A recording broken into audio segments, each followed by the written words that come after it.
Jovan Buha! Buha! All right, I've been waiting for this one. Arno DeCapo, how realistic is LA landing Giannis? I would say, in general, I think it's unrealistic based on what's been out there, based on what I've heard. It does seem like New York is the preference. And then if Milwaukee does not, and there are challenges with making New York happen due to their salary situation, their assets, their picks. So if it's not New York, are the Lakers another team in that mix? Like, does he expand that list? And or, does it become an open competition? If it becomes an open competition and it's still a situation where they're at least going to do him the solid of like, hey, we're not going to send you to New Orleans, right? Like we're going to send you to a contender, like a good team, but we got to have a little bit of a competition here. That's why I think it opens up and teams like OKC, Houston, and San Antonio could get involved, and they can make way better offers than the Lakers or the Knicks. I think it kind of like it comes down to what Giannis wants, and we still don't know for sure that he wants out. Like there's been the signs, there was the recent social media activity. It now for like the second time in the last few months has come out that he's talking to the Bucks about his future and the uncertainty. So like the signs are pointing toward Giannis wanting out, Giannis leaving. So I'm not saying that he's going to stay, because I think at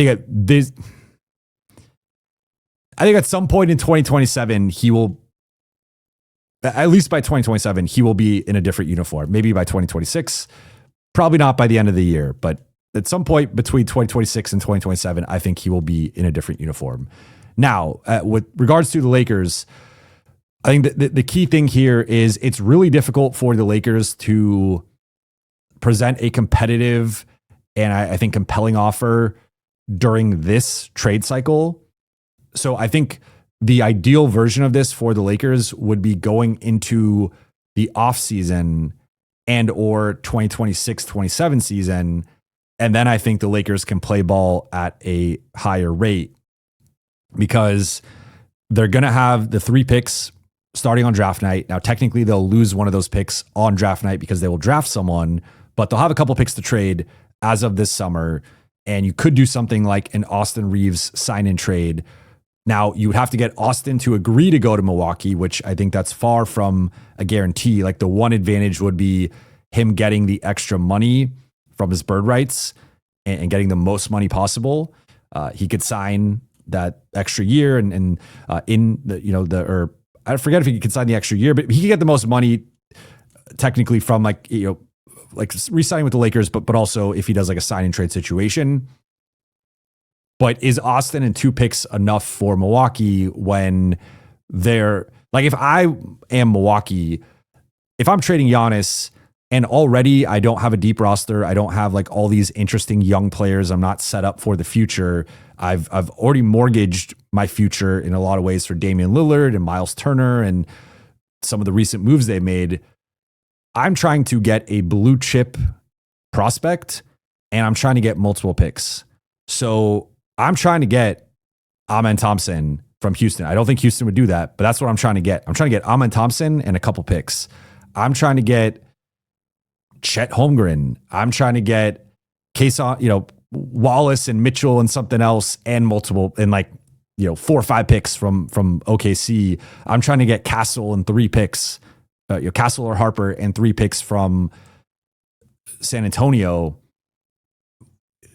Towns or OG Anunoby and a pick or even 2 if I don't know the Knicks pick situation this summer or next season, if they could maybe expand it, or like Austin and 2 picks.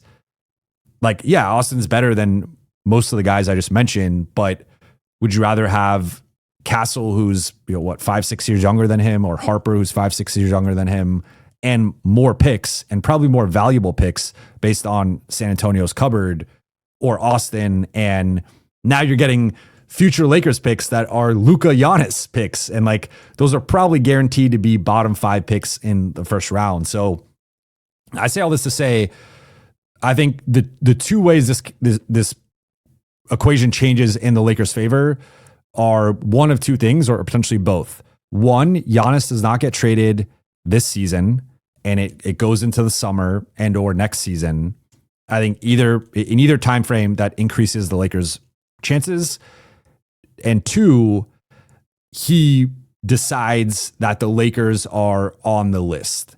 And we have not heard that yet. There's been no reporting on that yet. I've not heard that behind the scenes. I've only heard New York. So if it's New York or bust and New York doesn't work out and it becomes more of a competition, I think that's tough for the Lakers. But if he says, hey, I want to go to New York, LA, and Miami, I'm giving you 3 options, may the best team win, then I think the Lakers are in the running. But I do think it has to probably be not this trade cycle, and it has to be him nudging them, pushing them to get them to trade him to LA. I think if he is not pushing for it, I don't like, there's really no, this is not Nico Harrison that the Lakers are dealing with here. Like there's no logical reason for them to trade him to LA. There's really no logical reason for them to trade him to New York either, other than him privately asking to go to New York, putting New York as a team he wants to go to. So that's where it's like, and I've seen people make different comparisons in terms of like how Portland handled the Dame situation and different things. I think the difference between Giannis and Dame, for example, well, one, I think they're in 2 different classes of players. I think Giannis is probably a top 20 player of all time, at worst top 25. Dame is in that top 75, but he's much closer to 75 than he is to 20 or 25. So that's the difference. And 2, he led them to a title and won a championship and also won multiple MVPs. So I think like, even like, yes, Dame is a franchise icon. He is like the Blazer. Giannis is becoming a franchise icon, or is a franchise icon, but like, the Bucks have a little bit more of a storied history with Oscar Robertson and Kareem and stuff. But like, he's right up there. But with those guys, I think there's like levels to it of, if I'm Milwaukee, I think I'm more open to trading Giannis to where he wants to go, rather than like, or in comparison with what Portland was, right? Because for as great as Dame was, it's just a different caliber of player. And I think, like, my opinion as Milwaukee, like, yes, you have to first and foremost put your team, the organization, the fans, all that stuff. I'm not saying you accept a bad trade. I just think that he is in such rare air for that franchise that if it really comes to a place where they exhausted all options, they tried to keep him, he tried to stay, he tried to work through it, and it just didn't work out, I think the best thing to do would be to honor where he wants to go.